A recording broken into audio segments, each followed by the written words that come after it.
नमस्कार शेतकरी मित्रांनो, मी समाधान तुम्हा सर्वांचं आजच्या हवामान अंदाज बातमीपत्रामध्ये स्वागत करतो। शेतकरी मित्रांनो, राज्यात काही जिल्ह्यांमध्ये मुसळधार ते अतिमुसळधार पाऊस पडत आहे, तर अनेक जिल्ह्यांमध्ये ढगाळ वातावरण व हलके मध्यम स्वरूपाचा पाऊस सुरू आहे। मात्र पुढील 24 तासात मुसळधार ते अतिमुसळधार पावसाचा अंदाज राज्यामधील अनेक जिल्ह्यात व तालुक्यांमध्ये बघायला मिळेल।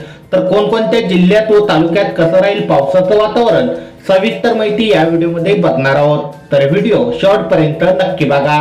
शेतकरी मित्रांनो, जळगाव जिल्ह्यामध्ये आपल्याला काही भागात हलक्या मध्यम स्वरूपाचा तर तुरळक ठिकाणी जोरदार स्वरूपाचा पाऊस पाहायला मिळेल। पारोला, चाळीसगाव, मालेगाव, धुळे या भागात मध्यम ते जोरदार स्वरूपाचा पाऊस राहील।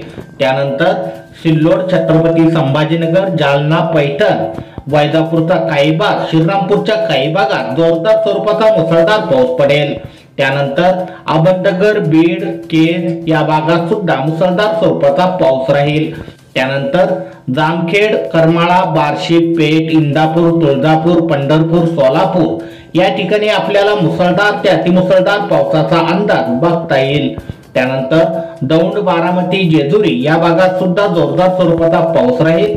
त्यानंतर नाशिक, इगतपुरी, वाडा, कल्याण, डोंबिवली या भागात सुद्धा जोरदार स्वरूपाचा पाऊस राहील।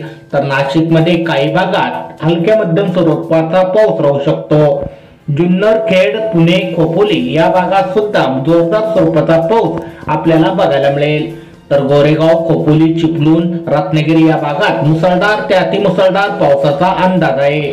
त्यानंतर सातारा, वडूद, कराड, विटा या भागात मध्यम ते जोरदार स्वरूपाचा तर काही ठिकाणी मुसळधार स्वरूपाचा पाऊस आपल्याला पुढील 24 तासांमध्ये बघायला मिळेल। तर कोल्हापूर, सांगली या भागात सुद्धा मुसळधार पाऊस राहील।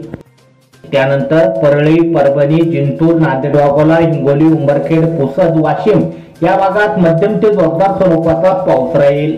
तर यवतमाळ, कारंजा, वर्धा, उमरेड या भागात मध्यम स्वरूपाचा पाऊस आपल्याला बघायला मिळेल। काही ठिकाणी ढगाळ वातावरण व हलका पाऊस देखील राहील। तर नागपूर, भंडारा, गोंदिया या भागात सुद्धा ढगाळ वातावरण व हलके मध्यम स्वरूपाचा पाऊस राहील। काही तुरळक ठिकाणी जोरदार स्वरूपाचा देखील पाऊस पडू शकतो। त्यानंतर वणी, चंद्रपूर या भागात अनेक ठिकाणी जोरदार स्वरूपाचा मुसळधार पाऊस पडेल। तर अनेक भागांमध्ये मध्यम ते जोरदार स्वरूपाचा पाऊस राहील। काही ठिकाणी ढगाळ वातावरण व हलके मध्यम स्वरूपाचा पाऊस राहील। तर शेतकरी मित्रांनो, हे होते पुढील 24 तासाचे हवामान अंदाज। तुम्हाला जर ही छोटीशी माहिती आवडली असेल, व्हिडिओला नक्की लाईक करा।